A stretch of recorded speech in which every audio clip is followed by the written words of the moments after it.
roman français.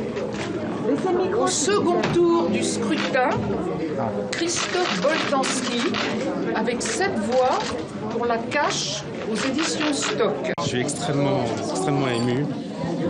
Je pense au mien, parce que ça parle quand même de ma famille, et en grande partie, et en particulier à ma grand-mère qui était romancière. Et voilà, donc c'est un très très beau prix.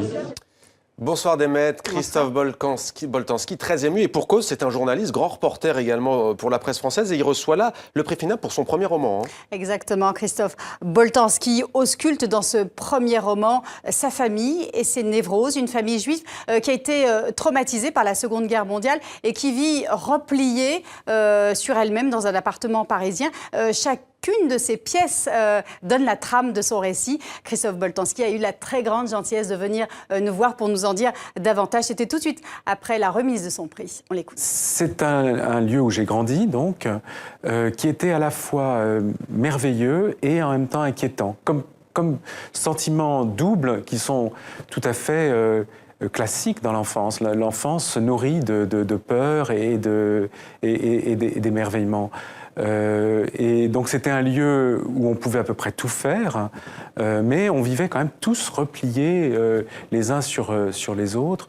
Le soir, on dormait dans la même pièce, on fermait chaque porte. Je pense que j'ai ressenti très fort le besoin de l'écrire parce que j'ai eu peur que ça disparaisse. Alors, cette peur de la disparition, elle est liée à l'âge sans doute, elle est liée aussi à ce lieu qui existe encore, mais qui va lui aussi sans doute disparaître dans sa forme actuelle, un jour, évidemment. Et donc j'ai voulu écrire pour garder, pour conserver des choses. J'ai voulu aussi sans doute, c'est une envie tout à fait illusoire, de le reconstruire.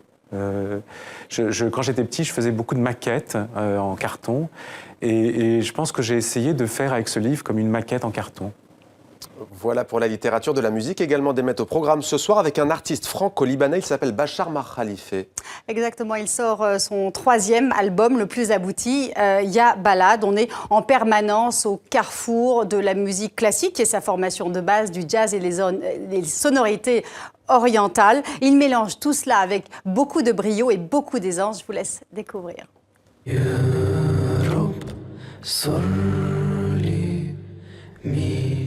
سيني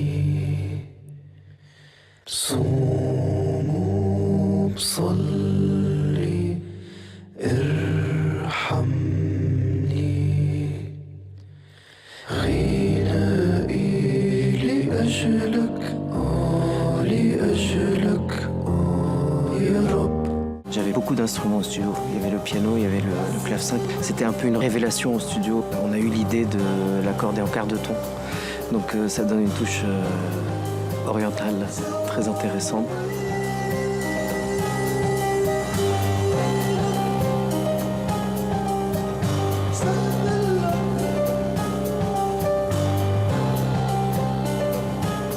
Il y a beaucoup de questions liées à l'exil. Plusieurs autres sujets qui me tiennent à cœur, notamment la religion, par exemple. C'est juste une petite mise au point pour dire que moi et d'autres en ont un peu marre de cette omniprésence de la religion dans la sphère publique. Je considère qu'on peut vivre spirituellement aussi sans les religions.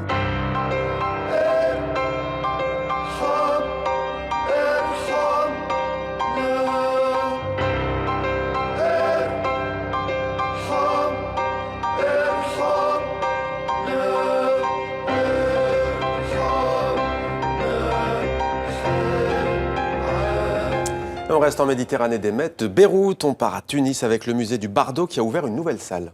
Exactement. Le musée du Bardo renferme la plus impressionnante et la plus grande collection de mosaïques romaines au monde. Mais toutes les œuvres n'étaient pas exposées, particulièrement ces statues. Ce sont des bustes ou des têtes qui attendaient d'être exposées dans cette nouvelle salle Carthage. Et c'est une experte du musée du Louvre qui s'est déplacée pour établir un bilan. Mais elle n'a pas fait que cela. Elle en a profité pour former 4 stagiaires qui sont aujourd'hui les seuls restaurateurs statuaires en Tunisie. C'est donc l'aboutissement d'un partenariat entre le musée du Louvre et le musée du Bardo. Et vous avez pour finir une image pour nous d'émettre la fontaine de Trévi à Rome, fait peau neuve. Exactement, la fontaine de Trévi. Vous allez pouvoir y lancer votre pièce et faire un vœu, vous également. Sa rénovation a nécessité 16 mois de travaux et plus de 2 millions d'euros, entièrement financés par la maison de couture Fendi. Il faut savoir que chaque année, les visiteurs y laissent l'équivalent d'1 million d'euros. Mohamed, ça fait rêver. L'intégralité sont évidemment versées à des associations caritatives.